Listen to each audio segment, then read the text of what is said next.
அருட்பெருஞ்சோதி அருள் அரசு 95 இணைய வழி அன்பர்கள் அனைவருக்கும் வணக்கம்.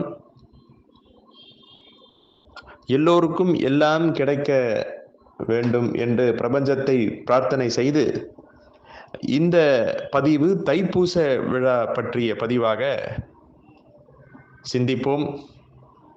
பொதுவாக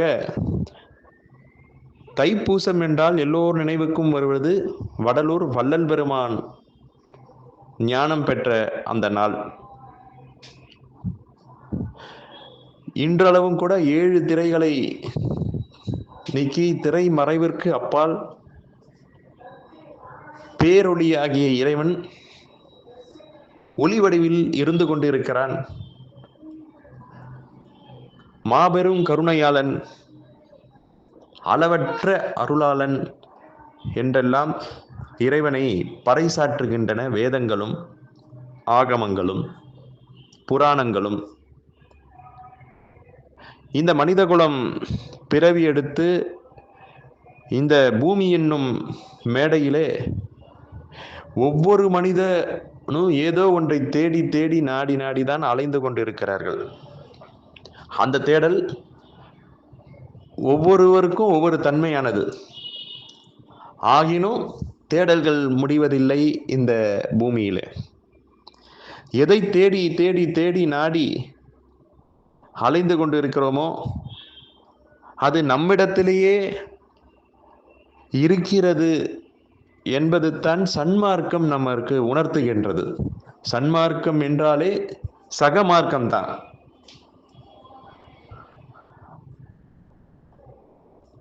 அந்த சன்மார்க்க வழியில் எத்தனையோ வழிபாடுகள் இருந்தாலும் எளிமையாக வழிபாடு செய்வது ஒரு தலையாய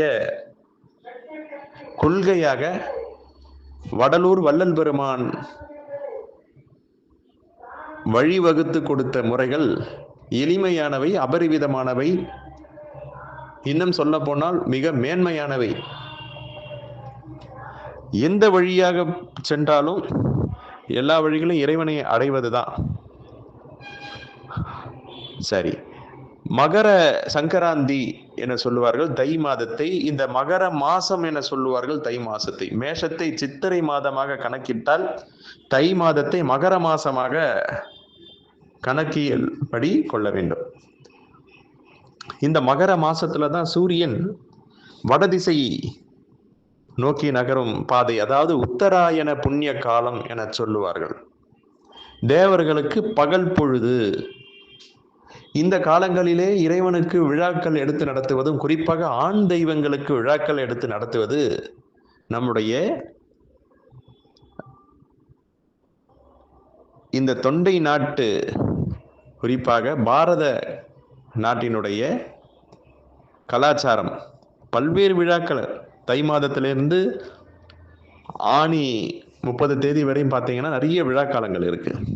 அதில் வரக்கூடிய பௌர்ணமியை கணக்கிட்டு தை மாதத்தில் வரக்கூடிய பௌர்ணமி தைப்பூசமாகவும், மாசி மாதத்தில் வரக்கூடிய பௌர்ணமி மாசி மகமாகவும், பங்குனி மாதத்தில் வரக்கூடிய பௌர்ணமி பங்குனி உத்திரமாகவும், சித்திரை மாதத்தில் வரக்கூடிய பௌர்ணமி சித்ரா பௌர்ணமியாகவும், வைகாசி மாதத்தில் வரக்கூடிய பௌர்ணமி வைகாசி விசாகமாகவும், ஆனி மாதத்தில் வரக்கூடிய பௌர்ணமி ஆனி திருமஞ்சனமாகவும் வழிபாடுகள் விழாக்கள் கொண்டாடப்படுகிறது. தை மாசம் என்றால் மகரம் என்று சொல்லி ஆகிவிட்டது. மகரம் என்றால் சனி பகவானுடைய வீடு. பூச நட்சத்திரம் என்றாலும் சனி பகவானுடைய நட்சத்திரம். அப்போ தைப்பூசத்துக்கும் சனி பகவானுக்கும் ஏதோ ஒரு விதத்தில் ஏதோ ஒரு ஒற்றுமை இருக்கிறது என்பதை மட்டும் நம்ம புரிந்து கொள்ள முடியும். சனி என்பது கர்ம காரகன். மகர ராசி என்பது 10வது ராசி. 10வது ராசி என்பது ஜீவனம். 10வது ராசி என்பது கர்மம், செயல்பாடு. இன்று ஏதோ எல்லா விதத்திலையும் சொல்லிக்கிட்டே போகலாம். மனித குலத்தில் இந்த பிறவியில் நாம் ஏதோ ஒன்றை சார்ந்து ஜீவனம் செய்து கொண்டே இருக்க வேண்டும் என்பதை இந்த தைப்பூச வழிபாடு, தைப்பூசம் நமக்கு ஒரு கருத்தை வலியுறுத்துகிறது. அந்த தைப்பூசத்திலே தைப்பூச நாயகன் என சொல்லக்கூடிய முருகப்பெருமான், ஏன்னா முருகன் ஜோதியில் இருந்து தோன்றினார் என்று புராணங்கள் சொல்கிறது. தீப்பொறியிலிருந்து பிறந்த கடவுள் முருகப்பெருமான். சிவபெருமானுடைய நெற்றிக்கண்ணில் இருந்து பிறந்தவர் முருகப்பெருமான். அதில் தான் பாம்பன் சுவாமிகள் சொல்வார், சிவபெருமான் கட்டித்தங்கம், முருகப்பெருமான் ஆபரண தங்கம். ரெண்டுத்துக்கும் வேறுபாடுகள் கிடையாது, இரண்டும் ஒன்று தான். அந்த முருகனுக்கு மகர மாசத்தில் பூச நட்சத்திரத்தில் பௌர்ணமி திதியில் வழிபாடு செய்ய வேண்டும் என்பதை பெரியவர்கள் நமக்கு ஏற்படுத்தி வைத்திருக்கிறார்கள். ஒன்றை மட்டும் நம்ம இங்க தெளிவா நம்ம சிந்திக்கணும். நம்முடைய ஆன்றோர்கள் நமக்கு நிறைய சூட்சமமான விஷயங்களை கொடுத்திருக்காங்க. ஆனா அத்தனைக்கும் அவர்கள் விளக்கம் கொடுக்க விரும்பலன்னு சொல்லலாம், தவறிவிட்டார்கள் என சொல்லக்கூடாது. ஏன்னா விளக்கம் கொடுத்தா அந்த விளக்கம் சொல்லளவில் அடங்காது, எழுத்தளவிலும் அடங்காது. எல்லா நேரங்களிலும் பிரார்த்தனைகள் செய்வதற்கு நம்முடைய சனாதனம் வழிமுறைகள் உண்டு. இறைவனை இப்படித்தான் வணங்க வேண்டுமா, அப்படித்தான் வணங்க வேண்டுமா என்று கேள்விகள் கேட்பார்கள். அப்படி இல்லை, எந்தவர்கள் எந்த தன்மையாயினும் அந்தவர்கள் இருந்தபடி அந்த இடத்திலேயே சௌகரியமாகவே வழிபாடு செய்யலாம். எல்லா நேரத்திலையும் பிரார்த்தனை செய்யலாம். ஆனால் குறிப்பிட்டு பிரபஞ்ச அதிர்வுகள் உள்ள நேரம் என்பது மட்டும் சில நாட்களை குறித்து வைத்துக் கொண்டிருக்கிறார்கள். அது சில நட்சத்திரங்களும் திதிகளும் சேர்ந்து பயணிக்கும் நாளாக அந்த நாள் விளங்குகின்றது. அந்த வகையிலே தைப்பூசம் நன்னாள், ஒரு சிறந்த ஒரு நன்னாள். எத்தனையோ ஞானிகள் ஜென்ம நட்சத்திரமாகவும் அல்லது அவர்களுடைய சமாதி நட்சத்திரமாகவும் தைப்பூசம், பூச நட்சத்திரம் விளங்குகின்றது. பூசத்தில் பிறந்தவர்களுக்கு ஆன்மீக தொடர்புகள் ஏதோ ஒரு வகையில் வந்து கொண்டே இருக்கும். அவர்கள் ஆன்மீகம் சார்ந்து பயணிக்க வேண்டும், அப்படித்தான் பயணிப்பார்கள். அவர்களுடைய முற்பிறவி எப்படி இருந்தாலும் பின்னால் இருக்கக்கூடிய பிறவி ஒரு ஆன்மீக தேடல் உள்ள நபர்களாக அவர்கள் இருப்பார்கள். இது தனிப்பட்ட நட்சத்திர பலனுக்கு சொல்வதற்கு போல ஆகிவிடும். எனவே இந்த தைப்பூச தினத்துல நம்ம விரதம் இருந்து அந்த முருகப்பெருமானுக்கு நம்முடைய ஆன்ம திருப்திக்காகவும் ஆன்ம ஒளிக்காகவும், ஒன்றை இழந்தால்தான் ஒன்றை பெறலாம். எந்த கடவுளும் விரதம் இருன்னு சொல்லல, எந்த கடவுளும் விழாக்கள் எடுத்து எனக்கு கொண்டாடுன்னு சொல்லல. ஆனால் இங்கே எதை கொடுக்கிறோமோ கொடுத்ததற்கு இருமடங்காக பெறுவதற்கு இந்த பிரபஞ்சம் காத்து கொண்டிருக்கிறது. எனவே அன்பை கொடுக்க வேண்டும். அன்பு என்பது நம்முடைய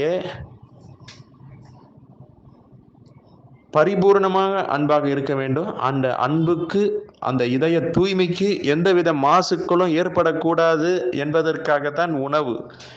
அன்ன விசாரம் அதுவே விசாரம், சாத்விக உணவு. உணவு என்பது ஒருவரை வாழவும் தாழவும் வைக்கும். சொல்லுக்கு சொல்வது போல்தான் உணவுக்கும். ஒருவர்கள் உண்ணுகின்ற உணவு எந்த தன்மையில் இருக்கிறதோ அந்த தன்மை சார்ந்துதான் அவருடைய உணர்வுகள் இருக்கும் என்பதற்காகத்தான் ஆன்மீக சாதகர்கள் நிறைய வெளியில சாப்பிடக்கூடாது அப்படிலாம் நம்ம சொல்லிட்டு வரோம். நம்ம சொல்லல, நம்மளுடைய பெரியவங்க சொல்லி வச்சிருக்காங்க. அப்ப இறைவனுக்காக அன்றைய நாள் இறை சிந்தனையோட இருக்க வேண்டும். அன்றைய நாள்ல எல்லா ஆலயங்களிலும் விழா காலங்கள். அன்றைய ஒரு நாளாவது நம்ம இறைவனுக்காகவே, இறை நினைவாகவே இருக்க வேண்டும் என்பதற்காகத்தான் இந்த விழா காலங்களே தவிர, எந்த கடவுளும் விழா காலங்கள் எனக்கு கொண்டாடு, எந்த கடவுளும் எனக்கு விழா எடுத்து கொண்டாட வேண்டும்ன்றதெல்லாம் சொல்லல. பகுத்தறிவாளர்கள் கேட்கிறார்கள், ஏன் அந்த கடவுள் விழாக்காலங்கள் கேட்டுதான்? எந்த கடவுளும் விழாக்காலங்கள் கேட்பது நமக்காகவே நமது நலனுக்காகவே ஏற்படுத்திய மார்க்கம்தான் நம்முடைய சனாதனம். நீங்க எந்த இது எடுத்தாலும் கடைசியில அந்த மனித குலத்துக்கு ஒரு மகத்தான அந்த வாழ்வியலுக்கு ஒரு தொடர்புடைய நலன்மிக்க ஒரு செயல்பாடு அந்த விழாக்களிலே பொதிந்து இருக்கும். அந்த தைப்பூசம் விழா மகர சங்கராந்தின்னு தை மாதம் முதல் நாளை சொல்லணும். அது ஃபுல்லா மகர மாசம்தான். அது 10ஆம் இடம் சம்பந்தப்படுவதால் தொழில் வளம் சிறக்கவும் அந்த 10ஆம் இடம் தான் கர்மா என சொல்லுவார்கள். கர்மா என்றால் செயல்பாடுன்னு அர்த்தம். கர்மா என்றால் இங்கு ஏதோ ஒரு குற்றம் நிறைந்த பொருளாகவும் குற்றம் நிறைந்த சொல்லாகவும் நம்ம அதை எடுத்துக்கொள்ளக்கூடாது. ஒவ்வொரு மனிதர்களுக்கும் ஏதோ ஒரு செயல்பாடுகள் இருந்து கொண்டுதான் இருக்கும். அந்த செயல்களிலே சிறந்து விளங்க வேண்டும், அந்த செயல்கள் நல்ல விதமாக இருக்க வேண்டும் என்பதைத்தான் நாயகமாக இருக்கக்கூடிய முருகப்பெருமானை நினைத்து இந்த தைப்பூச விழா எல்லா ஆலயங்களிலும் கொண்டாடுகிறார்கள். எனவே இந்த தைப்பூச விழாவுடைய சிறப்புகளை நம்ம இன்னைக்கு ஃபுல்லா சொல்லிக்கிட்டே போகலாம். இருந்தாலும் குறிப்பாக அதை பற்றிய ஒரு புரிதல் வேண்டும் என்பதற்காகத்தான் இந்த அருளரசு 95 இணைய அன்பர்களுக்கு ஒரு தெளிதல் ஏற்பட வேண்டும் என்பதற்காகத்தான் இந்த தைப்பூச பதிவை பற்றி சொல்லியிருக்கோம். எனவே வரக்கூடிய இந்த காலங்கள் தை மாதம் தொடர்ந்து ஆனி மாதம் வரையும் ஒவ்வொரு பௌர்ணமியும் ஒவ்வொரு விசேஷம். அதுல எல்லாமே நிறைய பொருள் பொதிந்து இருக்கிறது. அங்க காரணம் இல்லாமல் அந்த விழாவை வைக்கல. எனவே இறைவனுக்காக மாதத்துல ஒரு நாளாவது நம்முடைய உடலையும் மனதையும் பக்குவப்படுத்த வேண்டும் என்பதற்காக தான் இந்த விரதங்கள். இந்த விரதங்கள் எல்லாம் உங்களால் முடிந்த அளவு உங்கள் உடல் நலத்துக்கு ஏற்ற அளவு இருந்து பக்தி செய்து அந்த அளப்பரிய ஞானத்தை பெற வேண்டும். ஞானத்தை பெறுவதோடு மட்டுமல்லாமல் இந்த உலகத்துக்கு தேவையான